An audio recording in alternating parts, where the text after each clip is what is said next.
L'ambassadeur d'Algérie à Washington, M. Sabri Bourgadoum, ancien chef de la diplomatie algérienne, a quand même fait une déclaration extrêmement surprenante qui soulève de nombreuses questions. Il a fait une déclaration aux journalistes américains qui parle des ressources minières et énergétiques de l'Algérie. Elle invite l'administration de Donald Trump à s'intéresser aux ressources énergétiques et minérales dans les terres rares. Il a parlé de ressources énergétiques en tant que diplomate. Nous n'avons pas de préférence. Il a dit, Sabri Bourgadoum, concernant les relations entre l'Algérie et Donald Trump, alors que l'Algérie, Donald Trump, elle sait qu'il est pro-marocain, et l'Algérie a fait un pas vers Donald Trump, elle dit que nous n'avons pas de préférence, sauf que l'Algérie avait au préalable, auparavant en 2022, elle avait un accord avec la France concernant l'exploitation des terres rares. L'Algérie veut acheter des armes et s'équiper, ne veut plus dépendre de la Russie, elle est prête à s'équiper en armement américain. Deuxièmement, l'Algérie est prête à collaborer concernant l'exploitation des ressources minérales très demandées à l'échelle mondiale, qui sont les terres rares. Sauf que les États-Unis d'Amérique de Donald Trump ont reconnu la marocanité aussi du Sahara occidental bien avant la France, et pourtant l'Algérie n'hésite pas à se disputer avec la France et de proposer tous ces atouts à l'administration américaine. L'ambassadeur d'Algérie à Washington, M. Sabri Bourgadoum, ancien chef de la diplomatie algérienne en 2019, a quand même fait une déclaration extrêmement surprenante qui soulève de nombreuses questions. Dans une rencontre avec des journalistes américains au sein de l'ambassade d'Algérie à Washington, M. Sabri Bourgadoum a parlé des terres rares de l'Algérie.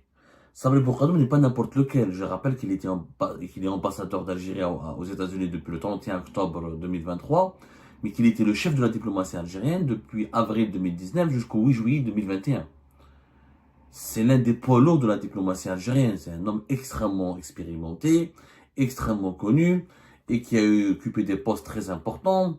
Il a même été Premier ministre par l'intérim durant une semaine de décembre 2019 lors des élections présidentielles qui ont été organisées.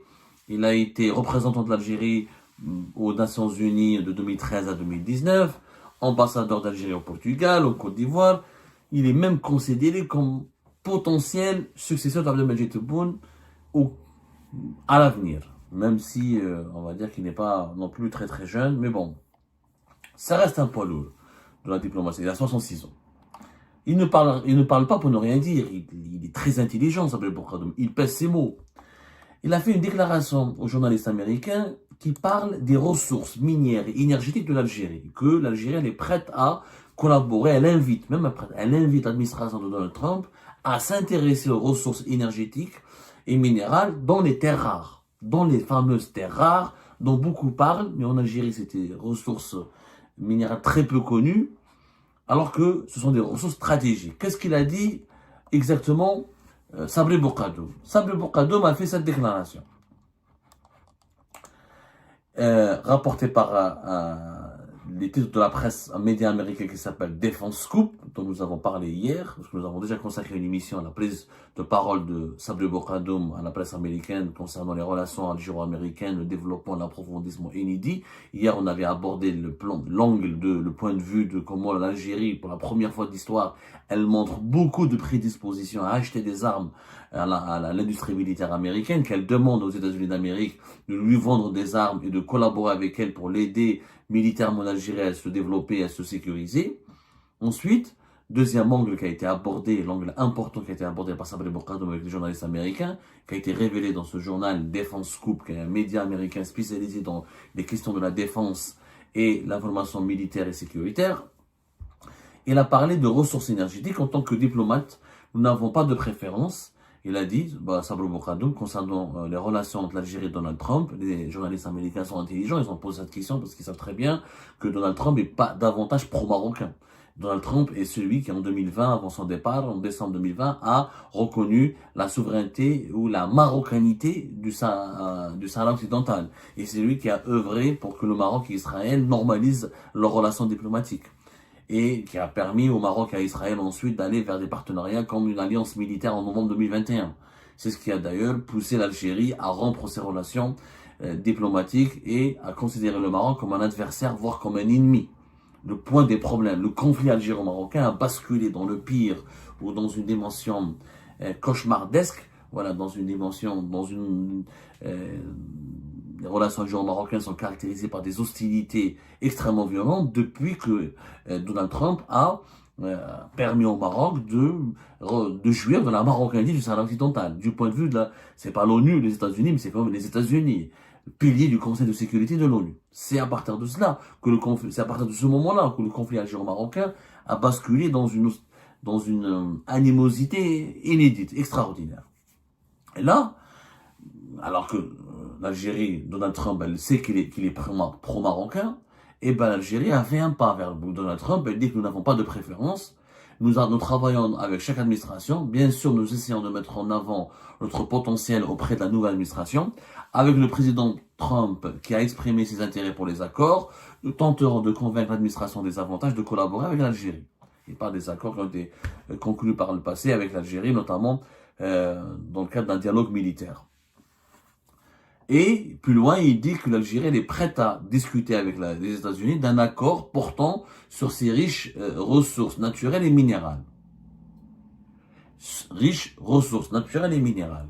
Parmi, donc le mot terre rare n'a pas été utilisé clairement, mais les riches ressources naturelles et minérales, en ce moment où les États-Unis d'Amérique, cette déclaration a été faite par l'ambassadeur algérien au moment où les États-Unis d'Amérique étaient en train d'imposer un accord à l'Ukraine pour le permettre aux entreprises américaines et aux sociétés américaines d'exploiter toutes les mines de terres rares en Ukraine. Et cette déclaration de Sabri Bourgadoum a été faite dans un contexte mondial où l'administration de Donald Trump essaye de combattre la Chine et d'empêcher la Chine d'avoir une domination mondiale et d'asseoir sa domination mondiale sur l'exploitation et la production des terres rares. Donc c'est pour ça que quand Sabri Bourgadoum parle de ressources naturelles et minérales, beaucoup d'observateurs, beaucoup de commentateurs ont directement pensé aux terres rares. Même si le mot terres rares n'a pas été prononcé. Elle a juste dit que nous avons l'Algérie d'abondantes ressources naturelles et minérales essentielles qui sont très demandées à l'échelle mondiale. Voilà ce qu'a dit Sabri Bourgadoum, l'ambassadeur algérien. Le pays, il est prêt et les murs pour héberger des centres de données à moindre coût que les options actuelles. Sabri Bourgadoum a totalement raison. Je trouve, franchement, il a fait des déclarations intelligentes. L'Algérie, effectivement, grâce à l'énergie à bas coût, dont nous disposons à moindre coût, l'Algérie, nous avons du pétrole et du gaz, nous pouvons produire de l'électricité à bas coût. L'Algérie pourrait, par exemple, abriter des data centers. Le territoire algérien pourrait abriter aussi des usines pour la production de la monnaie électronique. Par exemple, pour le bitcoin, le minage, on appelle ça le minage. L'Algérie a des potentialités énormes. Donc, Bourgadoum a complètement raison de parler de cela. Mais, quand il parle quand il dit, sans prononcer le mot terre rare, quand il dit de minerais, des ressources minérales et énergétiques qui sont recherchées et très demandées à l'échelle mondiale, c'est pas le pétrole qui est très demandé en ce moment, c'est pas le gaz. Quelles sont les richesses minérales qui sont très demandées? C'est les terres rares. Sauf que l'Algérie avait au préalable, auparavant en 2022, elle avait un accord avec la France concernant l'exploitation des terres rares. Là, les relations sont très mauvaises avec la France, donc l'Algérie est en train de se détourner de la France pour essayer d'offrir la possibilité d'exploiter les terres rares de son territoire aux États-Unis d'Amérique. Et ça, c'est un changement majeur. L'Algérie, pour séduire Donald Trump, elle a commencé par le biais de son ambassadeur, l'excellent Sabri Bourgadoum, qui a bien communiqué, il faut dire la vérité. Sabri Bourgadoum, il a bien parlé à Washington avec les journalistes américains, il a eu des arguments très séduisants, il a eu une approche très intelligente, très pragmatique, il a compris que Donald Trump est un homme d'affaires, est un businessman, est un homme qui veut gagner de l'argent, faire gagner de l'argent à son pays, et restaurer, et conserver, et prolonger ou maintenir la puissance économique des États-Unis d'Amérique. Donald Trump ne veut pas que les États-Unis soient uniquement une puissance militaire. Il a compris que la puissance américaine est d'abord son économie. Donc, Sabri Bourgadoum, il tente de séduire par le biais de la presse américaine l'administration de Donald Trump en disant deux choses, en proposant deux options. L'Algérie veut acheter des armes et s'équiper, ne veut plus dépendre de la Russie, elle est prête à s'équiper en armement américain. elle est prête à ouvrir son marché aux entreprises américaines, et elle demande donc même l'aide américaine dans ce sens-là. Deuxièmement, l'Algérie est prête à collaborer concernant l'exploitation des ressources minérales très demandées à l'échelle mondiale, qui sont les terres rares. Les terres rares, c'est ce qu'il y a de plus demandé. Et pourtant, le 27 août 2022, la France et l'Algérie avaient signé une déclaration qui s'appelle la déclaration d'Alger pour un partenariat renouvelé, ce fameux document qui devait permettre à l'Algérie et à la France de fonder, de sceller une alliance solide et très durable. Aujourd'hui, ce document est bloqué par cette déclaration. Ses principaux axes sont totalement bloqués à cause du conflit politique et diplomatique qui oppose l'Algérie à la France en raison de la reconnaissance de la France par de la souveraineté du Maroc sur le Sahara occidental. Sauf que les États-Unis d'Amérique de Donald Trump ont reconnu la marocanité aussi du Sahara occidental bien avant la France. Et pourtant, l'Algérie n'hésite pas à se disputer avec la France, mais d'essayer de séduire, de proposer des avantages et de proposer des facilités et de proposer tous ces atouts à l'administration américaine. Cette même administration qui a reconnu encore une fois la marocanité du Sahara occidental bien avant l'État français avec Emmanuel Macron. Revenons à nos moutons. C'est une précision très importante, juste pour que vous compreniez l'incohérence et comment le pouvoir algérien, il est tiraillé. Il a des principes, il a compris que la question du Sahara occidental, elle est dépassée, elle est devenue poussiéreuse, personne n'y croit, donc il essaye pour ne pas se désavouer, il se bat avec la France, il se bagarre avec la France à cause du Maroc et du Sahara occidental, mais face aux États-Unis d'Amérique, il adopte une toute autre politique. La déclaration d'Alger concernant les terres rares, le 27 août 2022, elle dit que la France et l'Algérie, les deux pays entendent favoriser une relance de leurs échanges économiques et encourager le développement des partenariats entre leurs entreprises ainsi que la recherche pour l'innovation. Ces efforts porteront en priorité sur les secteurs d'avenir, le numérique, les énergies renouvelables, les métaux rares, la santé, l'agriculture et le tourisme. Donc la France et l'Algérie, selon cette déclaration d'Alger, les entreprises françaises devaient avoir accès aux métaux rares, à l'exploitation des terres rares dont l'Algérie devrait décider, ou l'Algérie voudrait les rentabiliser. Maintenant, crise avec la France, plus de collaboration, il n'est plus question de donner les terres rares ou les métaux rares de l'Algérie aux entreprises françaises. Maintenant, on veut les donner, on veut permettre aux Américains de les exploiter. Changement majeur. Alors, les terres rares en Algérie, il y a beaucoup de mythes. On ne sait même pas s'il y a vraiment beaucoup de terres rares en Algérie. On n'a pas de vérité absolue. Et même, j'ai pas de vérité absolue. Il n'y a pas de vérité absolue en soi. Il n'y a pas une étude de référence. Il n'y a pas une étude qui est crédible. Il n'y a jamais une étude de référence mondiale qui démontre combien nous avons de terres rares dans notre pays. Il y a un chiffre qui circule depuis 2018 qui impute à l'Algérie, l'Algérie posséderait 20% des métaux rares de la planète. Cette déclaration a été faite par Ali Haddad, l'ancien patron du FCE, l'homme d'affaires qui est en prison. Elle a été faite lorsque Ali Haddad était aux États-Unis d'Amérique. C'était en octobre 2018. 20% des réserves mondiales de terres rares. L'Algérie renferme, selon Ali Haddad, 20% des terres rares. Pardonnez-moi, c'est pas aux États-Unis d'Amérique. Cette déclaration a été faite dans une tribune publiée par le FCE, le Forum des chefs d'entreprise, l'ancien patronat dirigé par Ali Haddad entre 2014 et 2019, dans les colonnes du quotidien français économique Les Échos.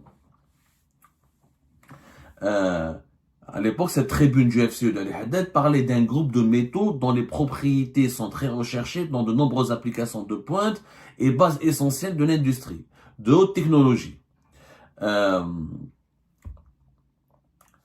C'est le seul chiffre que nous avons, c'est la seule information. Depuis cette tribune, publiée par le FCE d'Ali Haddad dans les colonnes Les Échos, c'est un grand quotidien économique, il faut savoir. C'est vraiment un média économique francophone très connu sur la scène mondiale. Donc cette information avait circulé. Bon, mais à l'époque, Ali Haddad, on connaît son niveau intellectuel, son niveau d'instruction, n'est pas admirable. On ne peut pas lui prêter une quelconque crédibilité. Il n'a pas cité ses sources. Il n'y a pas une étude, il n'y a aucune étude faite par un organisme sérieux, national ou international, Généralement, c'est des organismes internationaux spécialisés dans la recherche et l'exploitation des terres rares qui peuvent donner des estimations très précises. Il n'y a pas. Alors récemment, il y a eu un institut de recherche géopolitique russe qui s'appelle Karpinski, qui a signé un accord avec la Société d'exploration de la prospection pétrolière et minière, Géotech, euh, pour exploiter et étudier le domaine minier en Algérie. Mais le mot terre rare n'a pas été cité. Nous avons en Algérie un groupe minier qui s'appelle Sonarem, nous avons l'Agence nationale des activités minières, nous avons l'Agence du service géologique de l'Algérie. Ils ont tous des accords avec des centres de recherche chinois, russes ou là, pour essayer de comprendre combien de terres rares nous avons dans notre pays. Mais il n'y a aucun chiffre officiel. Nous n'avons aucun chiffre officiel. Donc, celles et ceux qui vous affirment que les terres rares en Algérie, elles sont abondantes et nous avons des réserves très importantes et des réserves qui font rêver, c'est pas vrai. C'est une information qui n'est pas crédible à l'heure actuelle et qui n'est pas étayée, qui n'est pas prouvée. Maintenant, beaucoup d'Algériens et d'Algériens ne connaissent pas les terres rares. Qu'est-ce que c'est que les terres rares? Les terres rares, ce sont les métaux qui sont utilisés pour la fabrication des produits technologiques. Tout ce qui est smartphone, voitures électriques, les nouveaux ordinateurs, les secteurs aéronautiques, spatial, la robotique, l'armement militaire. C'est ça les terres rares.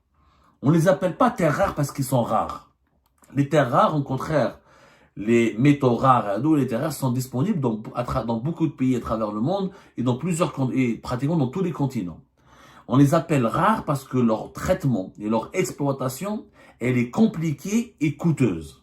Pour extraire ces métaux, c'est très compliqué, il faut beaucoup de technologie, il faut beaucoup d'investissement. Ensuite, pour leur exploitation, il faut avoir un certain niveau de développement technologique. Tous les pays du monde ne fabriquent pas des voitures électriques, tous les pays du monde ne fabriquent pas des smartphones, tous les pays du monde ne fabriquent pas des batteries électriques. Ils sont aussi utilisés dans les énergies renouvelables, pour les panneaux solaires, pour les éoliennes. Mais ça, il faut avoir un savoir technologique, il faut avoir maîtriser une certaine technologie, il faut avoir un certain développement. Il faut arriver à un certain progrès scientifique pour pouvoir exploiter et bien exploiter et utiliser ces terres rares. C'est pour ça qu'on les appelle les terres rares. Très difficiles à exploiter parce que compliquées, leur exploitation est compliquée et très coûteuse. Et ben c'est la fin de cette vidéo les amis. Je vous remercie comme d'habitude pour avoir suivi jusqu'à la fin. N'oubliez pas de nous laisser vos commentaires et vos réactions sur la vidéo et de vous abonner à la chaîne si vous n'êtes pas encore abonné. Donc voilà, merci beaucoup pour votre soutien et vos abonnements. Et merci aussi pour vos commentaires et vos discussions très animées dans la section des commentaires.